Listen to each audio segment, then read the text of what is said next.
Hey everyone, it's Amanda with My Life My Way, and welcome back to another segment of Fit Fridays. And the last couple weeks we've been talking about nutrition, and I kind of like to keep that going today and talk about the fats in your diet. Um, when it comes to fats in your diet, you have sort of the good, the bad, and the ugly. So your good fats are your unsaturated fats. Your bad fats are saturated fats, and then the ugly fats are the trans fats in your diet.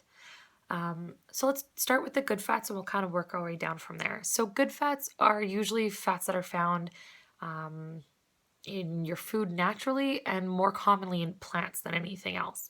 Monounsaturated fats are kind of the best ones for you. They include your olive oil, your canola oil, peanut oil, that kind of thing. They also include avocados and nuts. Um, and the wonderful thing about them is the monounsaturated fats have actually been shown to improve ovulation by benefiting insulin levels and helping controlling your sugar levels. So, in those of us with ovulatory infertility, trading out some of your bad fats for some good fats might actually benefit you in more ways than just your waistline, which is kind of cool. Polyunsaturated fats are another healthy alternative. You can find them in like soybean or corn oils or saffron oils, safflower oils, if you like those. You can also find them in your fatty fish, like your salmon, mackerel, albacore tuna, that kind of stuff. Even in soy milk, you'll find polyunsaturated fats. When it comes to the bad fats, they're your saturated fats.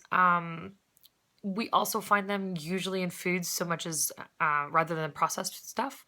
But you find them in like fatty cuts of meat. You find them in chicken skin, butter, cheese, ice cream, which is rather unfortunate. Um, so cutting out some of the saturated fats and replacing them for the unsaturated fats will benefit your diet and your waistline in the long run. The ugly fats are the trans fats. They're found a lot in things that we have that are processed. So, packaged snack foods, cookies, cakes, pastries, fried foods, frozen pizzas, margarine, all the kind of jazz. Um, and I'm not saying that you need to cut out all of that, but studies have shown that just replacing 2% of calories from your monounsaturated fats with 2% of trans fats actually more than doubled the risk of ovulatory infertility. That's only 2% of your calories. That's insane.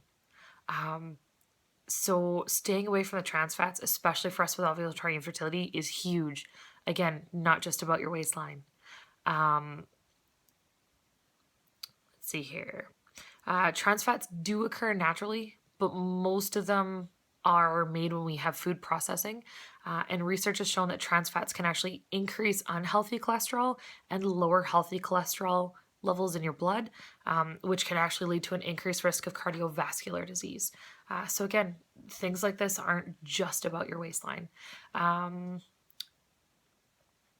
basic tips for the fat content in your diet. The FDA has actually announced that it's going to require the food industry to permanently remove the use of trans fats in their foods because of the health risks that's associated with trans fats, specifically cardiovascular disease. But as they phase it out, there's some things you can do to make sure that you're not getting nearly as many of them in your diet as you thought. One of them is checking your labels for trans fats.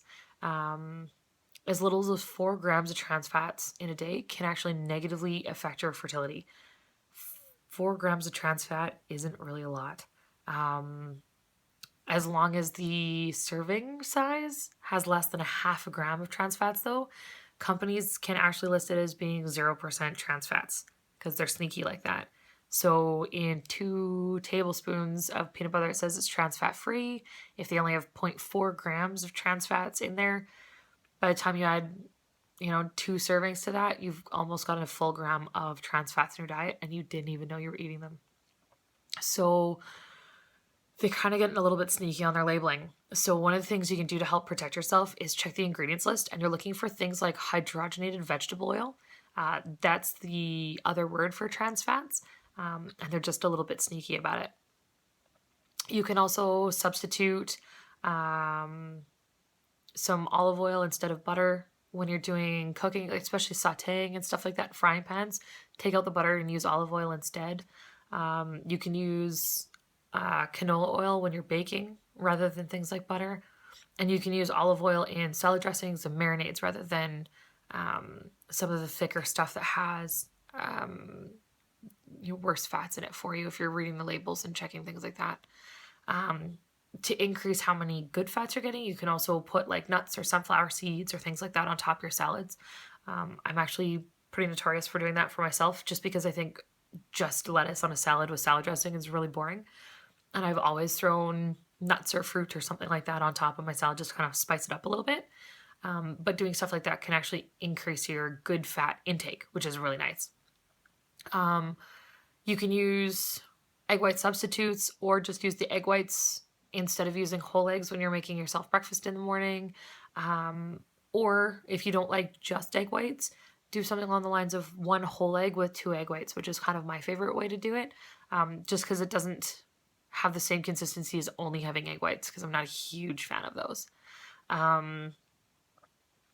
Replace out some of your potato chips, some of your crackers with a small handful of nuts instead. It removes out the trans fats and the saturated fats from your diet and puts in those good monounsaturated or polyunsaturated fats. Things like unsalted peanuts, walnuts, almonds, pistachios, they're all good ideas for you. Just make sure that you're not eating an entire bag full of them at a time. Just make sure it's a nice small handful of those.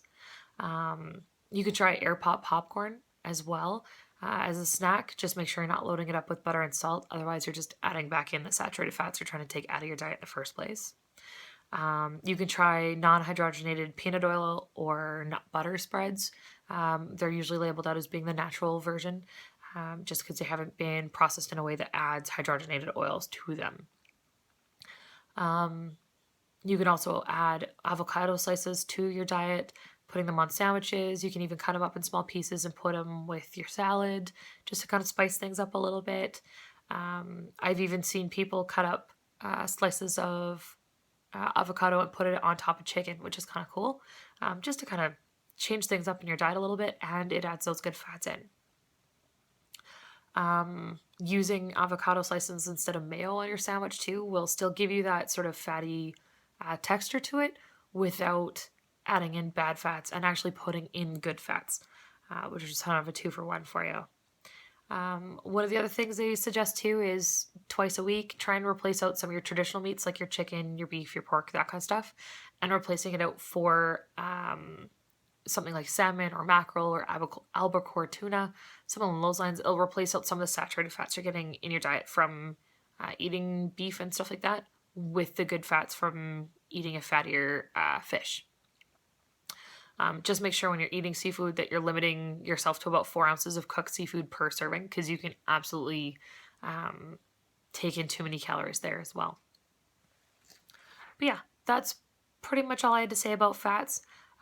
Just be conscientious about what you're putting in your mouth and what is going into your foods, especially when it comes to things that are pre-made and pre-packaged, because you never really know exactly what they've put into it.